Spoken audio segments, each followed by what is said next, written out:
Thank you. First and foremost, thank you all for being here. It is humbling to be asked to speak at an event like this with so many incredible people here. And it's humbling because of I and everybody, I think, in here remembers how this all started and how tough a climb it's been. I've been traveling the country now for about a month, and so you'll forgive me if I seem a little hazy. It's hard to even know where you are if you've been in, I think, 20 or so cities already. But what I found is in all of that meeting with people and talking to different groups is that the thesis of what I wrote in my book, which is about an uprising, is, I think, very true. I think that the country is very, very angry right now. People are really, really unhappy in a way that isn't sort of the typical unhappiness. That people, I think, feel not just incensed, but that they feel that they have no choice but to do something. And I found this in my reporting for my book on both the right and left. When I visited with the California Minutemen, of all people, the thing that was said to me in reporting that, and this is from the right, and I don't agree with anything that the Minutemen are doing, but they said, we just want to do something. And what's so, I think, great about this organization, the Progressive States Network, is that we are doing something. We are making sure that this uprising, that this anger moment goes into the right direction. Because if we don't get involved, if we don't invest in organizations like this, and we don't target where we get invested in the states, then I really do believe that this uprising could go into a very troubling and disturbing direction. We're all very excited right now that this seems like a progressive moment. And I think it really could be a progressive moment. And I really hope it is a progressive moment.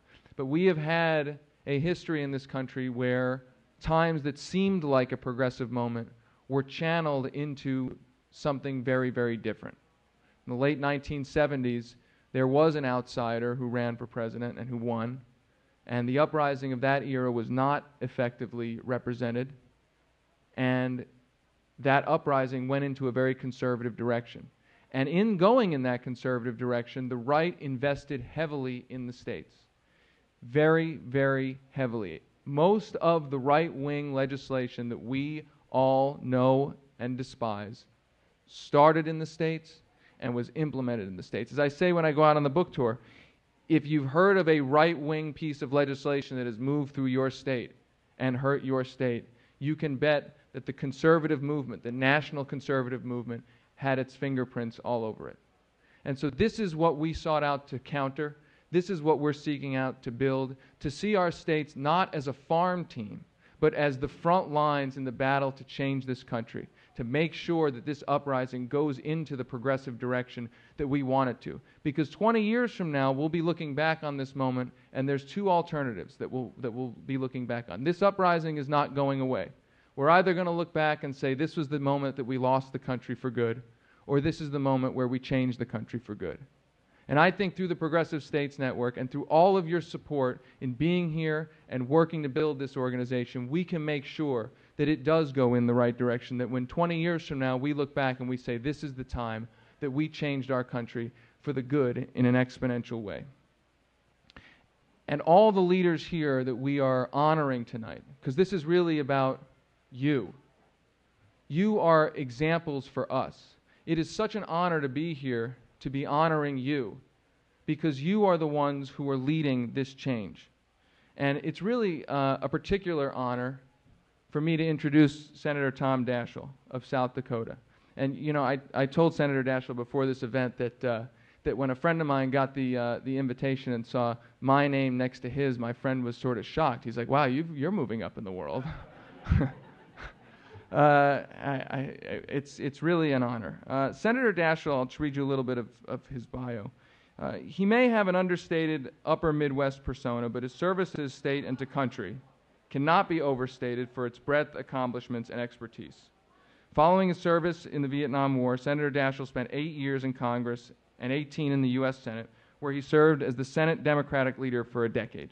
Since the Senate, he has not let up on his advocacy and development of creative solutions to address our most vexing issues, such as climate change, energy, and I think most importantly, or at least most frontal in his career right now, is healthcare. Most recently, Senator Daschle turned his attention to healthcare with his new book, Critical: What We Can Do About the Healthcare Crisis.